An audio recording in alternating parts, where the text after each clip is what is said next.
Well, good morning, Rotary District 7770, and welcome to Conversations with Rotary Action People for Monday, January 17th, 2022. My name is Donald Hovis from the Curator Rotary Club in Myrtle Beach, and I am your CWRAP host. I would like to give a special shout out to the lovely Mary Gass from the 5 Points Rotary Club, who sets up all of our speakers, and she set up, obviously, today's speaker. And also, going forward, if you were not here last week, we did not have a speaker, but we all got on and really talked about some idea planning and some things we're looking forward to in 2022. And one thing Mary said is she is looking for great speakers to fill up the schedule for the whole year. So if you have had a speaker at your club, or you know someone that could benefit everyone in our district from hearing their presentation, please get in touch with Mary Gask. I believe she is, booking, I think, one more date in February, and then after February is what we're looking at currently. So Mary, great job. Thanks for all you're doing. I will say it is also Martin Luther King Day, so happy MLK Day. Also, it happens to be Hot Buttered Rum Day. So in the chat box, if you like a hot drink, like what's your favorite hot drink, obviously, to keep yourself warm in the cold months? And right, we all like coffee, we all like cappuccino, we all like this, we all like that, but is there something special that you add to your hot drink? We want to know about that, since it's Hot Buttered Rum Day. All right, so put that in the chat box with your name and your Rotary Club, and who knows, we could call on you or call you out here at the end of our presentation. Also, the chat box is for your questions for our speaker, which our speaker is a fellow Rotarian in our district. So here is a little information. Now, the bio is very long. I'm going to go through some of the highlights. Hopefully, Mr. Rodger or Dr. Rodger Stroup will go over some of these things throughout his presentation. But I can tell you he is a fellow Rotarian in our district, and he is a past president of the Columbia Rotary Club. So the Columbia, the big club, that's what we call it in Columbia there.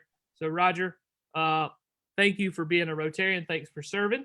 Also, he is a native of St. Louis, Missouri. He grew up in Charlotte, North Carolina.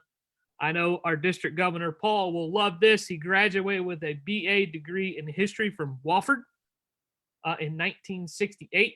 He did serve the military in the Army Signal Corps first lieutenant from 68 until 70. He also does have a little Garnet in his blood. He did go to graduate school at the University of South Carolina, where he studied Southern and South Carolina history.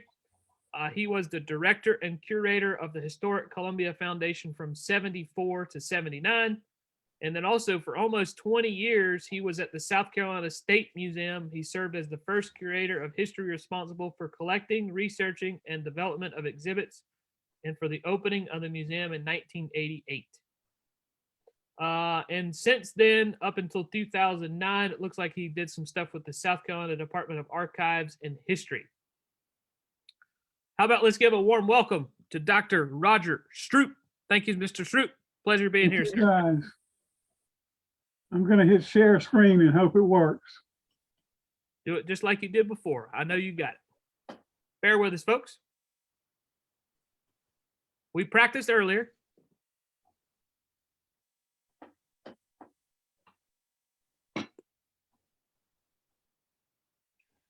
And then if you'll just hit slideshow, you'll be good to go. How about that? Does that work? Looks good, sir. Take it away. All right, here we go. Well, the premise of this is that South Carolina, when railroads began in the 19th century, was one of the leaders in the country. And over the years, that has declined. So let me jump off right now and just start talking about the early history of railroads. The first flanged wheels were probably 300 or 400 years ago on something that looked like this, where you've got a flange wheel on some type of a piece of wood, maybe had some metal on it, maybe not, which would be provided as transportation for people. And then they began to be using freight on it. What really made railroads come alive and begin to happen was when the steam engine was invented. And of course, you remember Robert Fulton in 1807 with the Claremont. That provided a stationary steam engine, but it was too big for a train. So it took about 20 years for railroad guys to develop a steam engine that was small enough to be put onto what would become a locomotive that we think of as a train today. The first one of these was really in England in 1825 by a man named George Stephenson, who built what was called the Stephenson Rocket for the Stockton and Darlington. This was the first railroad to carry passengers on a regular schedule. It pulled 6 coal cars, 21 passenger cars with 450 people, 9 miles in about an hour. So he went about 9 miles an hour. While he was doing this, there were a bunch of other people in England and United States that were working to develop railroads as well and steam trains. Notice that this boiler is horizontal. That means it's sitting on the train. This is an image from South Carolina, from Charleston. This was drawn and was in a magazine in January of 1831. It was a special trip for stockholders of the South Carolina Railroad. Let me briefly say that I'm going to use the term the South Carolina Railroad to talk about this railroad. It was actually the Charleston and Hamburg was what it was known as, but its parent company was the South Carolina Canal and Railroad Company. And as it changed names over time, it's just easier to say South Carolina Railroad for the whole thing. So this was a trip in January of 1831 for stockholders and their wives. You see the engine in front. You see 3 Citadel cadets and a cannon and an American flag, and then several cars following that as well. This was not the first trip. The best friend of Charleston, as a locomotive was known, did its actual first run on Christmas Day in 1830. It carried passengers out 6 miles to a little area called Sans Souci, which I'll show you a map of in a couple seconds as well. Let me just read a quick quote by somebody who was on that train. This was in the Charleston Courier. The 141 persons flew on the wings of wind at the speed of 15 to 25 miles per hour, annihilating time and space and leaving all the world behind. On the return, we darted forth like a live rocket, scattering sparks and flames on either side, and landed us all safe at the lines before any of us had time to determine whether or not it was prudent to be scared. And they didn't realize it, but they probably did need to be scared because riding in trains up until the 20th century could be very dangerous in many instances. This is the route that it took. If you're from Charleston, you know Line Street down here near Meeting and Calhoun Street out to Sans Souci. This is now Dorchester Road. I'm sure you all know where that is as well. It was 6 miles, and that's how much of the track had been finished as they were building the train to go out and go west, up toward the center part of the state as well. So that's the route of that first scheduled train. So the distinction of the best friend of Charleston is it is the first American-built locomotive to pull a regularly scheduled passenger train. So that's a first. That's a South Carolina first. In June of 1831, the South Carolina Railroad had another first. It had the first boiler explosion and casualty on a train. What happened is the train was sitting at the station, and the fireman who was sitting on the train got tired of listening to steam escape from the escape valve, so he tied it shut. It blew up, it killed him, it injured the engineer, and it damaged property nearby and several individuals who were standing by as well.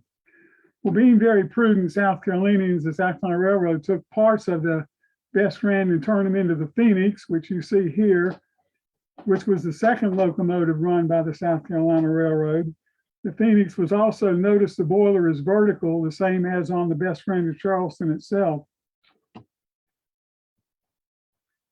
This is what a typical train might have looked like being pulled behind the best friend. Probably the most significant thing in this image, which is from 1832, is you see the car, the third car in line there with stacks of cotton on it. They carried cotton. That was primarily the reason for the railroad I'll mention in a minute. But this is a barrier car because after the explosion, boiler explosions became commonplace. And so people were concerned about it. So they put the cotton bales, the big 500-pound bales of cotton, as a barrier between the locomotive, which might explode, and the passenger cars themselves. The locomotive in this is the West Point, as you see, and it has a horizontal boiler, which is something that goes on completely beginning. This is what's normal is a horizontal boiler. They went away from the other ones. This is the third locomotive, which the South Carolina Railroad Museum, South Carolina Railroad actually had to operate with.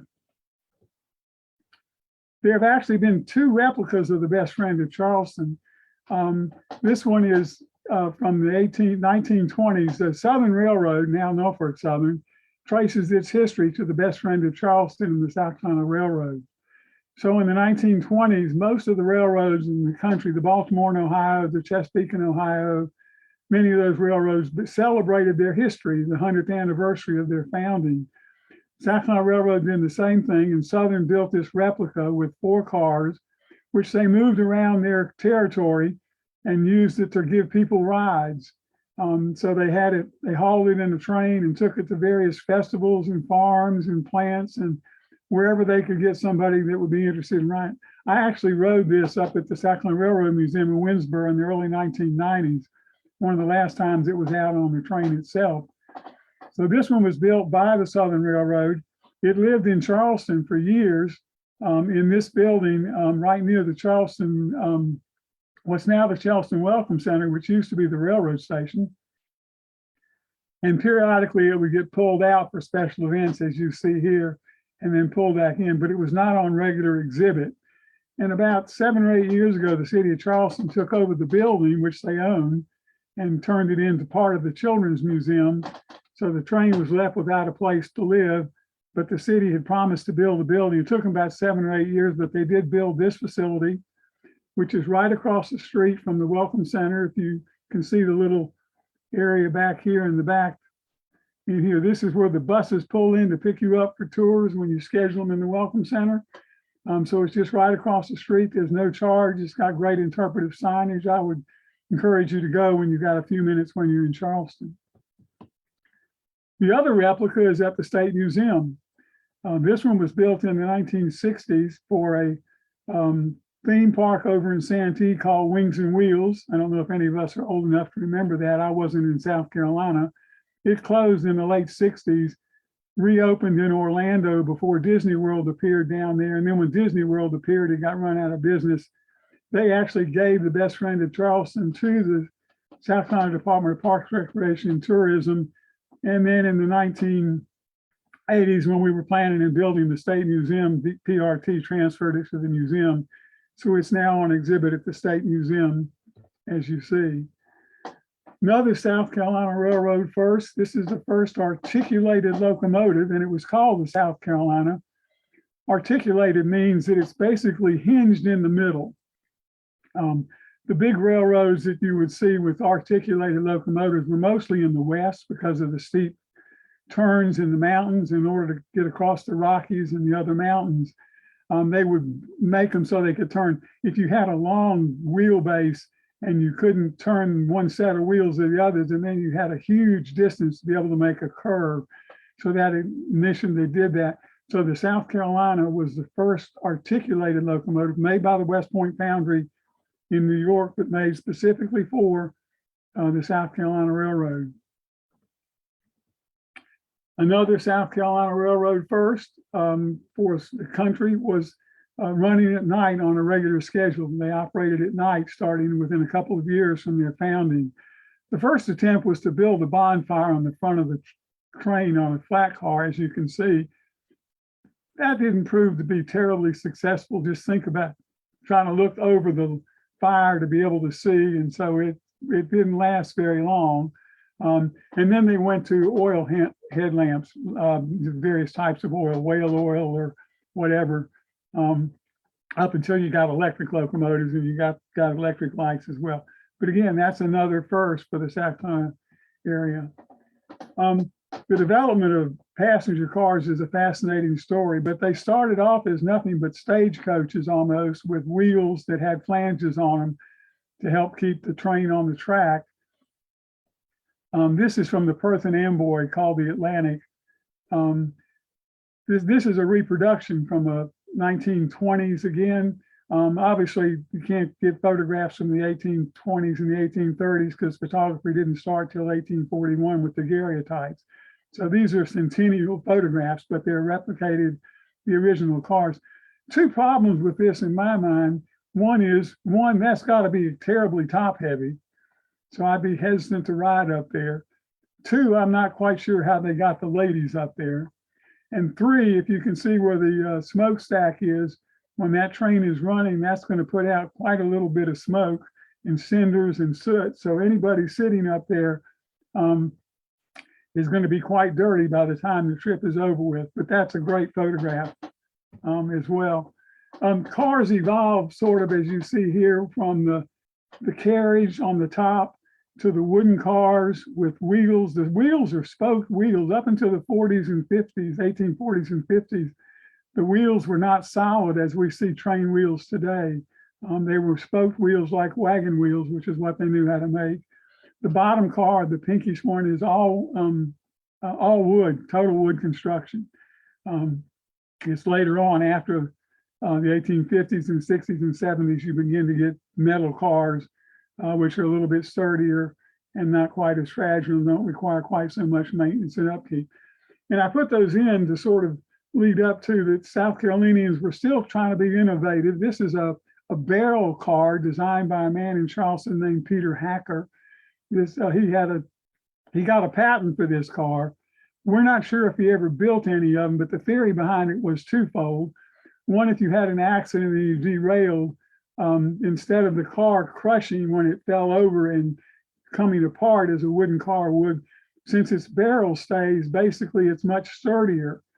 So the idea was it wouldn't wreck as much and cause as much damage and concern for the people who might be injured in the car themselves. So whether this was ever built or not, we're not sure, but it shows the South Carolinians hanging in there trying to be innovative for the railroad. The next South Carolina Railroad first is the mail. On November 30th, 1831, the South Carolina Railroad had the first contract with the United States Postal Service, and the mail was carried from Line Street out to 12 miles, which is how far the railroad had been built at that point. Then it was put on stagecoaches and taken off to Charleston and Augusta and Greenville and Spartanburg and other places like that as well. And we don't have any images of that. This is the mail car that's up at the South Carolina Railroad Museum in Winsborough, which dates from the 1920s. The first holdup on a train that most historians have documented took place on the South Carolina Railroad in 1835, and it's mentioned in the board minutes how disturbing that was to the board members that their trains were being held up. Unfortunately, I couldn't find any kind of an image that looked like it, so this is just a Western image to sort of hold the place and talk about train holds up. Well, by the end of 1833, the South Carolina Railroad was completed from Charleston Line Street through Branchville, through Aiken, and to Hamburg, South Carolina, which is on the South Carolina side of the river from Augusta. 133 miles, and when it was completed, it was the longest railroad in the world at that point in time. And it stayed that way for a number of years until somebody built a longer railroad and superseded that. It was primarily done for a reason to try and get the cotton off of the boats coming down the Savannah River, which were, guess what they were going? They were going to the port of Savannah. The port of Charleston wanted to increase their exporting, so they built the railroad specifically to do that. And you can tell that by the fact that they decided in their initial plans they'd have 18 locomotives, 108 freight cars, and only 12 passenger cars. So they weren't really looking to build it for passengers at that point. They were principally looking to build it for freight and to pick up that freight coming down the Savannah River. That's still going on today. As you know, our competition between Savannah and the ports are typical and ongoing. I'm sure you all have had Ports Authority people speak to groups and to your Rotary clubs. I know we have them frequently come in as well. They envision hauling 180,000 bales of cotton a year, and that's probably about what they did through that time.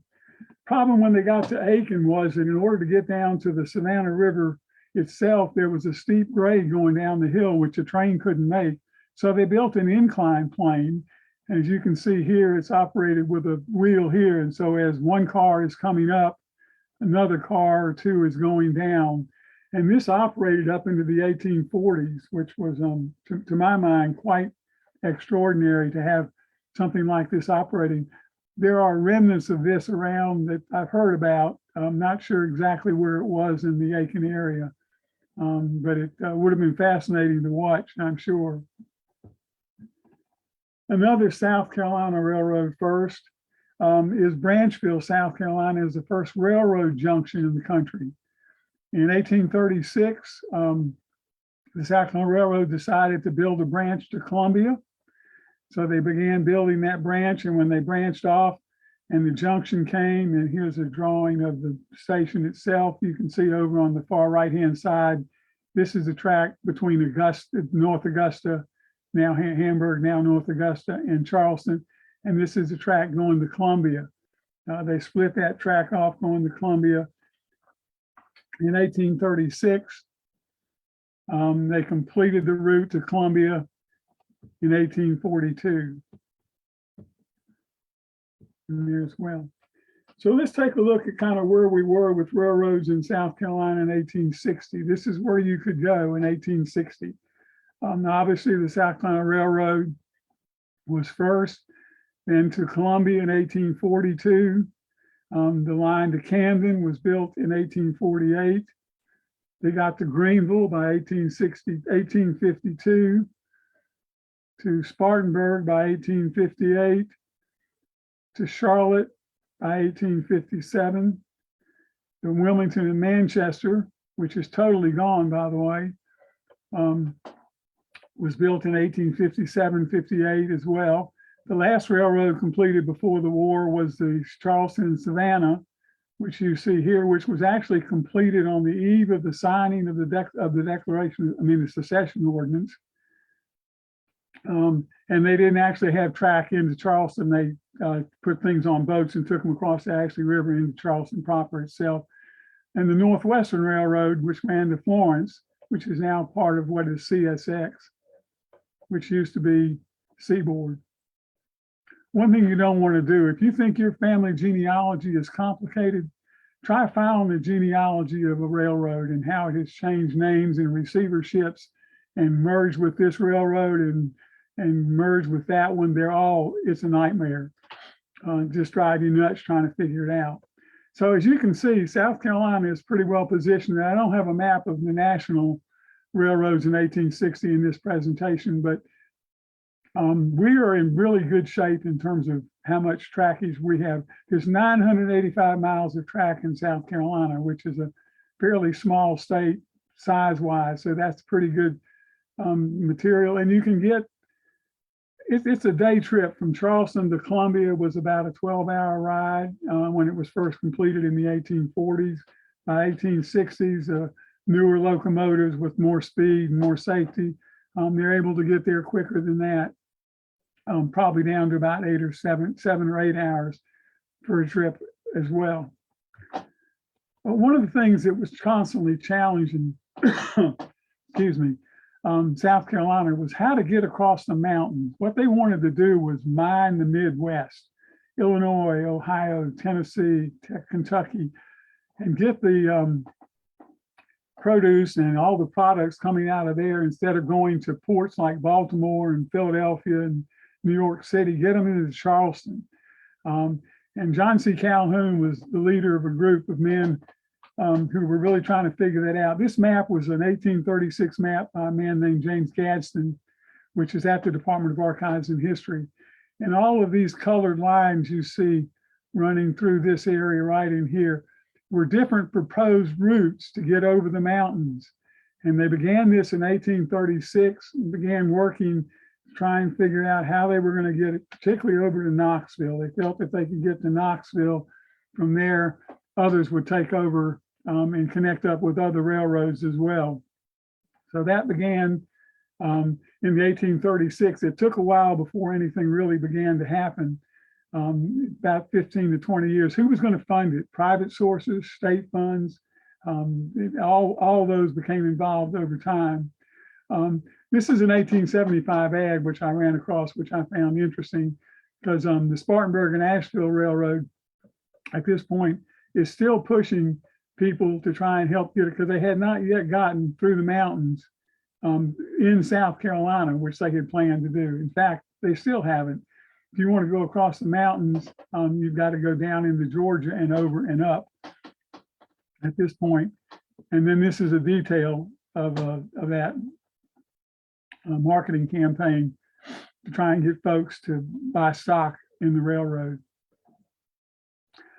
One of the projects that was underway beginning in the 1850s was the Blue Ridge Railroad, which was going to be part of the line. It would come from Columbia up to Anderson, and then Anderson to Walhalla, Walhalla through the mountains over to Knoxville. They had 4 tunnels on the line. This one, mouth of which you see is Stump House Mountain Tunnel outside of Walhalla, which was going to be a mile long through almost solid granite. And they were working on 8 different safe spaces at the same time. They started on both ends, and they drilled down two pits to go down and try and do that. They worked on it up until the war. There's only been one war in South Carolina, of course. They worked on it up until the war and stopped work. They came back after the war and tried it again to do some more. Never were successful in itself. You can see where the train ran here through Pendleton, near Clemson, Walhalla. This is Stump House Mountain Tunnel right here, which is the one that was the big problem. And then on over into North Carolina, Georgia, and up into, eventually into Knoxville. This is the interior of the tunnel. I actually took this photograph. This is a slide I took in 1968 on an interim trip from Wofford. It was done by one of the professors, and we got a chance to get into the tunnel a little bit further than you can get today. The tunnel was used in the 30s and 40s, I believe it was, by Clemson to cure blue cheese, because the temperature and humidity in there was perfect for blue cheese. So it had a purpose and a use. This is now a county park owned by the town of Walhalla. And you can't walk into the tunnel, but there's a fence over the front of it you can look in. And there's some trails up there you can walk, and you can walk part of the original roadbed as well. Can't talk about railroads in South Carolina without talking about the Piedmont Northern. This is the only interurban line, electric interurban line we had in South Carolina. If you have gone to other states or done much in terms of trolleys or interurban lines, electric powered, it ran from Greenwood down on the far left-hand side, up to Belton with a line up into Anderson, then on over to Greenville, Spartanburg. Eventually, it was going to connect up with the Piedmont Northern, which was over in North Carolina near Gastonia and Kings Mountain. That never happened. This was built around 1912, and it was electric operated. It had in the Duke Power Company, and the Duke, James Duke, was involved in this initially, which is why it went to electric power. So it operated up into the 1960s. This is a typical freight train. You can see they've actually paused the train here to take a picture. In the 1960s, late 50s, early 60s, they began to convert over to diesel electric. And in the late 1960s, it was absorbed into the Seaboard airline, which is now CSX. A good portion of this track is still there, but it's part of the CSX system in the upstate. And this was a typical passenger train. Lots of people were able to transport themselves around and goods around by the electric power itself. So it's a great story. And if you're a collector of railroad memorabilia, collecting things from the Piedmont Northern are pretty spectacular and fetch fairly high premiums as our only interurban service in South Carolina. Well, let's back up a little bit and look at railroad mileage in South Carolina. As I mentioned, we're a fairly small state compared to others. So by 1840, we had 153 miles of rail. That was what was the Charleston and Hamburg and the lines that are running to Columbia. Then by 1860 to 985, the peak, as you can see, is 1920, sort of the peak of railroad expansion. And from 1920 through 2007, which is the last numbers I was able to find at the Department of Commerce a year or two ago when I put some of this together, we were down to about 2,400. There's a fair number of abandoned railroads in the state that have been taken up. The Port Royal Railroad is the one I can think of that runs from Yemassee to Beaufort, which was part of the Charleston and Western Carolina Railroad. In the 1990s, that was purchased by the state from Seaboard, operated by the state until Governor Sanford closed the Port Royal Port. And then there was no need for the railroad. So they sold the railroad, the 25 miles of railroad, to the Beaufort Jasper Water and Sewer Authority. And 2010, I actually got to ride the whole railroad in a motor car, and we photographed it and did a video of it, because they took the track up, took up all 25 miles of track, turned part of it into a rails to trail. The rest of it is being returned to nature behind the rice plantations as well. But that's typical of what's happened in there. Why did railroad mileage deteriorate and go down? Well, a number of reasons. Starting in the 1920s, from 1920 to 1940, you see it drops a little bit.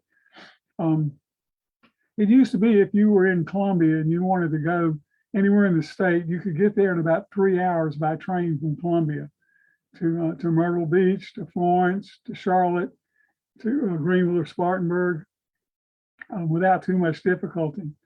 In the 1920s, we began to build highways which spoked out. If you've ever seen the 1920s or 30s highway map, paved roads go out about 10 or 12 or 15 miles as farm to market roads. And then you get a little road that will run between major communities or towns. So you begin to get highways built. So people who used to take the train for 10 or 15 miles into town to buy groceries or supplies or whatever are now riding their cars. So they're not riding the train as well in there. So that takes some of the people away. So as highways are built, you begin to lose some. After World War II, you see it drops pretty dramatically. After World War II, you have two competitions. You have the airlines for longer trips, and you also have the interstate highway system. It cut down on passenger travel, particularly in the United States, with the interstate highway system. The other thing I think that railroads have a problem with is the fact that they totally have to maintain all their infrastructure themselves. If you think of highways, subsidized trucks, and the federal government with the federal they also subsidize airports. But trains are not subsidized, and they constantly are fighting to fund Amtrak as well. So that creates problems. Dr. Stroup. Yeah. We are about 35 minutes in, so we're going to need to wrap it up. I don't want to cut you off, but I want to allow a few minutes for questions. Sure. I have one more slide. Okay. Whoops. This is the railroads in South Carolina today. The red is basically CSX, and the blue is mostly Norfolk Southern, though there are a few exceptions. But it'll give you an idea of where they are. They run north, south, east, and west. Only passenger service is Amtrak, of course. It runs on the coast. It comes through Columbia in the middle of the night, both directions. If you're in Charleston or in Florence, you've got better service. And there's one train a day on what's basically I-85, that blue line up in the mountains as well. So that's kind of a quick wrap up. Be glad to try and answer any questions that anybody has. If I can get you to pull your slide share down for me, sir. All right. We did have one question posted in the chat, but I believe it was already answered, and that was, when was the branch to Cheraw completed? And it looks like it was from 1849 to 1853, I believe. Is that correct? Yeah, I think so. Questions, guys, post them in the chat box real quick. We probably got about 2 or 3 minutes here for questions. While the questions are being posted, if you have any, if you don't, that is totally fine. Mary Gask, can you come off of mute and tell us who is coming up next week and beyond? Yes, I can. Next week we have TCK. She is a Rotarian from the Lake Murray Irmo Club, and she was very sick with COVID and had some issues with being separated from family and just other issues that you get when you've had COVID.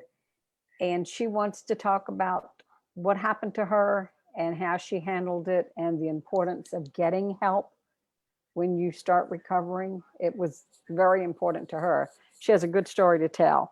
After that, Dr. Destin Kirimhan, I think I'm saying her name correctly. She's going to talk to us about cryptocurrency and Bitcoins.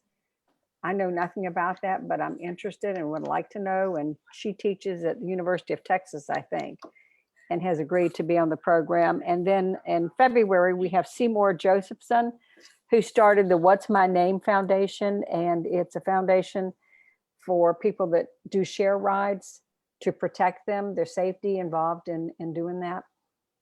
And then Mark Nisbet with Edora Farms is going to try to be back on with us second week in February.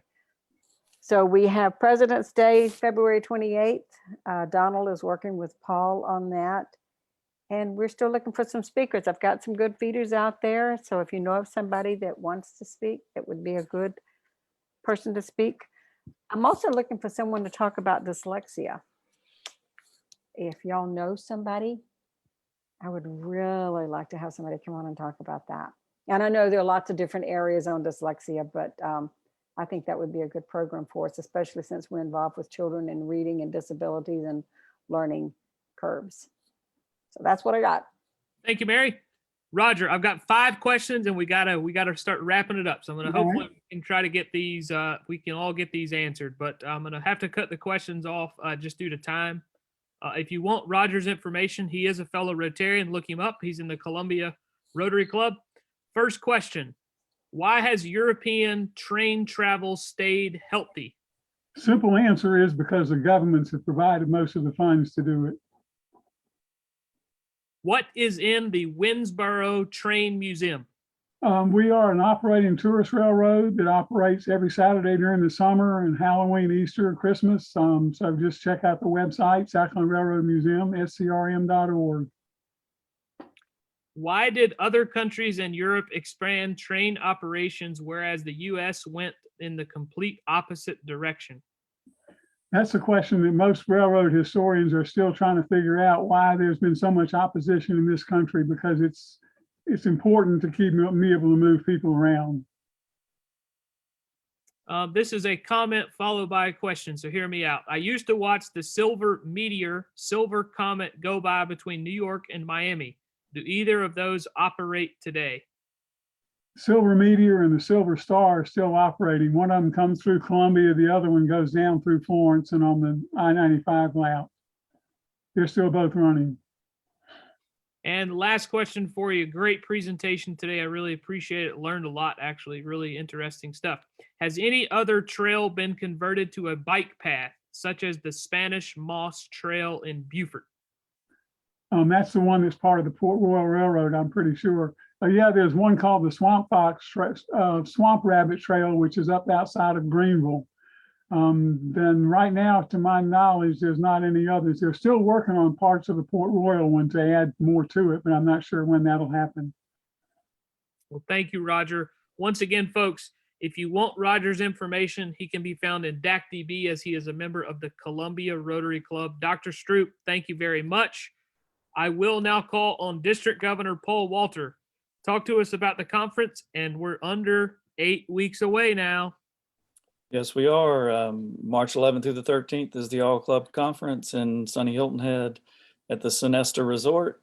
We are still planning to have an in-person conference until we can't. So we are still planning that, and please join us. It'll be, like I said, the 11th through the 13th of March. We've got lots of speakers and fun getting organized. Lou and Susan and I and Jennifer, we are working hard to make this a good conference for all, safe for all.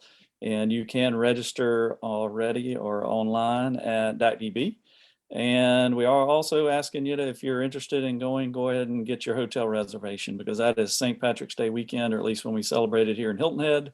And the hotel has asked us to go ahead and get those reservations in, because lots of folks will be coming in for the parade that'll be on that Sunday. So join us for the Rotary Family Reunion, March 11th through the 13th. Thanks. Thank you, District Governor Paul. And something new for 2022. We didn't talk about this week, but we're going to randomly select one person on the Zoom call to end us with the Rotary four-way test. And I'm going to call on William Stevens. Come off of mute and lead us in the Rotary four-way test to conclude today's program. Things that we think, say, and do first. Is it the truth? Is it fair to all concerned? Will it build goodwill and better friendships? Will it be beneficial to all concerned? Thank you, sir. Appreciate it very much. Great to see you again. All right, so that is a wrap for today's CWRAP. Dr. Stroup, thank you again so much, sir. Really appreciate your information. My pleasure. And we are back next Monday at 11 a.m.